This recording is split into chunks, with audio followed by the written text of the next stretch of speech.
अस्सलाम वालेकुम। कैसे हैं आप सब? अल्लाह ताला का शुक्र है कि अल्लाह ताला ने हम सब को इतने बेहतरीन रिज़्क़ से नवाज़ा है जो कि हमारे दस्तरख़ानों पे सज जाते हैं।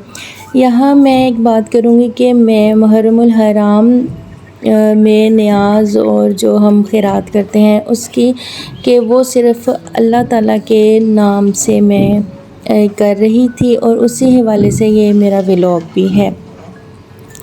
अल्लाह का शुक्र है कि पूरा साल सदका खैरात जारी रहता है, हम लोग देते भी हैं, लेकिन फिर भी हमारे लिए जितनी कुर्बानियाँ दी हैं हमारे बड़ों ने, हमारे बुज़ुर्गों ने, तो उनके लिए मेरा दिल चाह रहा था कि मैं कुछ ना कुछ करूं, जिसके लिए मैंने ये थोड़े से जितनी मेरी इस्तिताअत थी मैंने उस हवाले से बनाकर मैंने इसका सवाब हज़ूर पाक सल्लल्लाहु अलैहि वसल्लम को और उनके तफ़ैल उनके हदिये से आगे जो मुसलमान मर्द औरत वफ़ात पा गए हैं और मेरे वालिदैन को इसका सवाब पहुँचे, आमीन।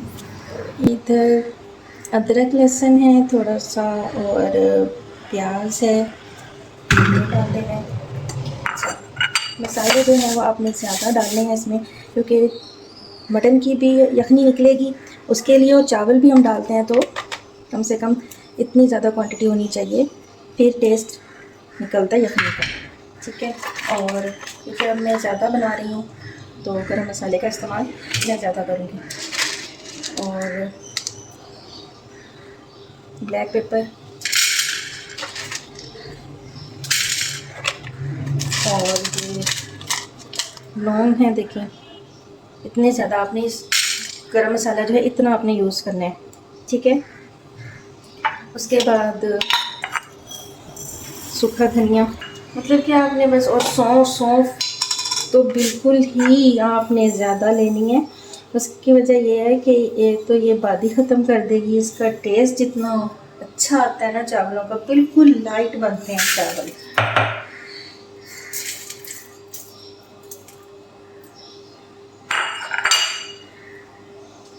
और साथ ही खुशबू के लिए 2 से 3 बादियान के फूल चलें बस। और अब हम इसमें पानी ऐड कर देंगे, आपको मज़ीद चाहिए होगा। और साथ ये गोश्त, कम से कम 2 किलो गोश्त है ये। अगर आपको मसाले ज़्यादा लगे तो ऐसे नहीं है, क्योंकि गोश्त ही काफ़ी है, ठीक है। अब इसमें मैं और पानी डाल दूँगी और थोड़ा सा नमक, ठीक है। चलो अब इसमें थोड़ा सा और पानी जाएगा।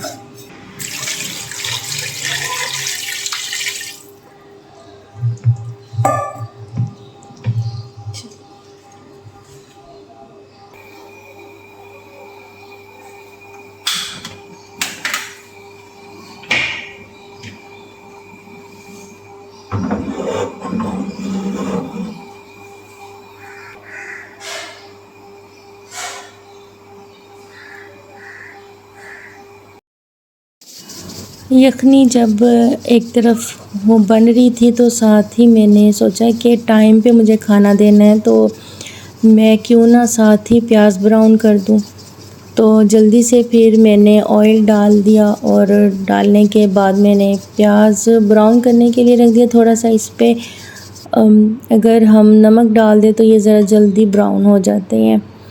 मैं यहाँ पर आपके साथ एक छोटी सी चीज़ शेयर करूँगी। पहले मैं आपको ये बता दूं कि बस दही डाल दिया, दही डालने के बाद इस यखनी वाले पुलाव के सिर्फ चंद मखसूस ही यहाँ पे इंग्रेडिएंट्स हैं जो डलते हैं। अदरक लहसुन है, हरी मिर्चें हैं और सफ़ेद ज़ीरा और काला ज़ीरा जिसे कहते हैं वो डलेगा। और इसके बाद बस हम अपने जो भी स्टेप बाय स्टेप हम ये गोश्त डाल देंगे, उसको भून लेंगे और साथ ही हम यखनी डाल के चावल डाल देंगे। यहाँ पर मैं आपसे एक ये बात शेयर करूँगी कि अगर आप सल्लल्लाहु के नवासे हमारे लिए कुर्बानी ना कर देते, इस्लाम की खातिर ये कुर्बानी ना देते, तो क्या हमने उन्हें याद रखना था? क्या हमारे ईमान दीन हमारे इतने मज़बूत हैं कि हम उन्हें वैसे ही याद रखते, या उनके ज़रिए से हम अल्लाह ताला को याद कर सकते। हम जो भी करते हैं उनके नवाफ़िल अल्लाह ताला के लिए उनको सवाब पहुंचाने के लिए पढ़ें, या हम सदका खैरात करते हैं, तो क्या हमने करना था? हमने कभी भी नहीं करना था। हम तो अपने जो अज़ीज़ गुज़र जाते हैं, रिश्तेदार गुज़र जाते हैं, हम उनको नहीं याद रखते। कितना अर्सा रखते हैं, इनको तो फिर 1400 साल गुज़र गए हैं, लेकिन इनकी ये याद ताज़ा है। बस अल्लाह ताला से यही दुआ है कि अल्लाह ताला इनके सदक़े हमारी आखिरत भी संवार दे और हमें आखिरत में भी आला मुकाम अता फ़रमाए। और यहाँ पर जो है मेरा पुलाव तैयार होने के बिल्कुल करीब था। पानी डालने के बाद, यखनी डालने के बाद मैंने इसमें चावल डाल दिए थे। अच्छा, यखनी आपने 2 गिलास कम रखनी है। जब भी आप इतनी ज़्यादा क्वांटिटी में चावल बनाए ना, तो पानी 2 गिलास कम रखिएगा, उससे ज़रा अच्छे बनते हैं ये चावल। तो बस इनको बॉयल देने के बाद मैंने इस पे थोड़ा सा अब जाकर मैं थोड़ा सा ये यखनी वाले पुलाव में, सादा पुलाव में ना ज़र्दे का रंग ऐड करने लगी हूँ। यहाँ मुझे ज़रा नमक कम लग रहा था, मैंने इसमें नमक थोड़ा सा डाला। और साथ ही मैंने इसके ऊपर जो मैंने प्याज पहले फ्राई किया था ना, वो मैंने थोड़ा सा अलग कर लिया था, डिश आउट कर लिया था। और साथ मैंने इसमें ज़र्दे का रंग ऐड किया और ऊपर से मैंने वो प्याज भी डाल दिया।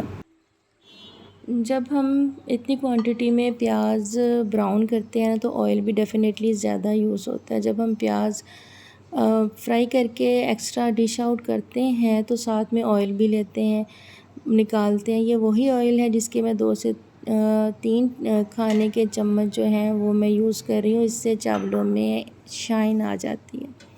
इसके बाद दम लगा दिया था और 10 से 15 मिनट के दम के बाद ना बेहतरीन किस्म का पुलाव जो है वो तैयार था।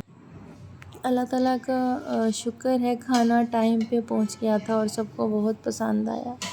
मुझे अपनी दुआओं में याद रखिएगा और उन लोगों को भी जिनके सदक़े में हम आज यहाँ पर खड़े हैं। अल्लाह ताला हमारे ईमान को मज़बूत रखे। और अल्लाह हाफ़िज़, आमीन।